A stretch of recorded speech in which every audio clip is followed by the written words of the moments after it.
পহেলগাঁওয়ে পাল্টা ভারতের পাঁচঘা, যার মধ্যে অন্যতম আটারি ওয়াগা সীমান্ত বন্ধ করার সিদ্ধান্ত। তাতেই কার্যত কাহিল ইসলামাবাদ। ভাতে মারা পড়ার জোরালো সম্ভাবনা তৈরি হয়েছে, কারণ একমাত্র আটারি ওয়াঘা স্থলবন্দর দিয়ে দুই দেশের মধ্যে বাণিজ্য চলত। সীমান্ত বন্ধ করার অর্থ বাণিজ্যেও তালা ঝুলানো, যার সবচেয়ে বেশি প্রভাব পড়তে চলেছে পাকিস্তানের ক্ষুদ্র মাঝারি শিল্পে। পাঞ্জাবে রয়েছে ভারতের প্রথম স্থলবন্দর আটারি। অমৃতসর থেকে মাত্র 28 কিলোমিটার দূরে 120 একর এলাকা জুড়ে বিস্তৃত, 1 নম্বর জাতীয় সড়কের সঙ্গে যুক্ত। আর একমাত্র এই স্থলবন্দর দিয়ে ভারত পাকিস্তানের মধ্যে চলে বাণিজ্য।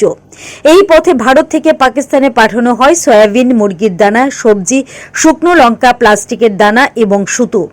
আর ওয়াগা আটারি হয়ে আফগানিস্তান থেকে ভারতে ঢুকে খেজুর, শুকনো ফল, সিমেন্ট, জিপসাম, কাঁচ, লবণ এবং নানা ঔষধি।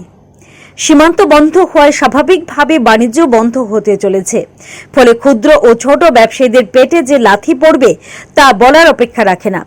সবচেয়ে বেশি ভুগতে হবে সীমান্তবর্তী এলাকায় থাকা ব্যবসায়ীদের। ওয়াকিবহাল মহল বলছে, পাকিস্তানের সীমান্ত চত্বরের বহু ব্যবসায়ী ভারতের রপ্তানির উপর নির্ভরশীল ছিলেন। তাদের রুজি রোজগার কার্যত বন্ধ হওয়ার মুখে।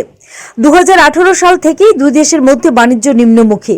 2023-24 সালের হিসেব বলছে, আটারি ওয়াঘা বন্দর দিয়ে 3,886 কোটি 53 লক্ষ টাকার বাণিজ্য হয়েছে। 6,871টি পণ্যবাহী ট্রাক সীমান্ত পারাপার করেছে।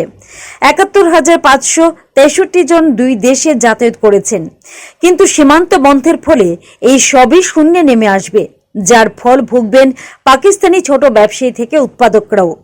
প্রতিরক্ষা মন্ত্রী রাজনাথ সিং সাফ জানিয়েছিলেন, হামলার নেপথ্যে থাকা মাস্টার মাইন্ডদেরও উচিত শিক্ষা দেওয়া হবে। টার্গেট কিলিং এর নেপথ্যে যে পাকিস্তান ছিল তা আর বলার অপেক্ষা রাখে না। যদিও অভিযোগ অস্বীকার করেছে তারা, সে কথায় অবশ্য কান দিতে নারাজ Bharat.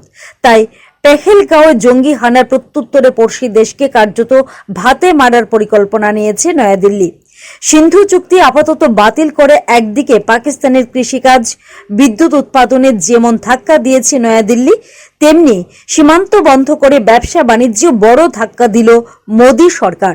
Bureau report, headlines Tripura national.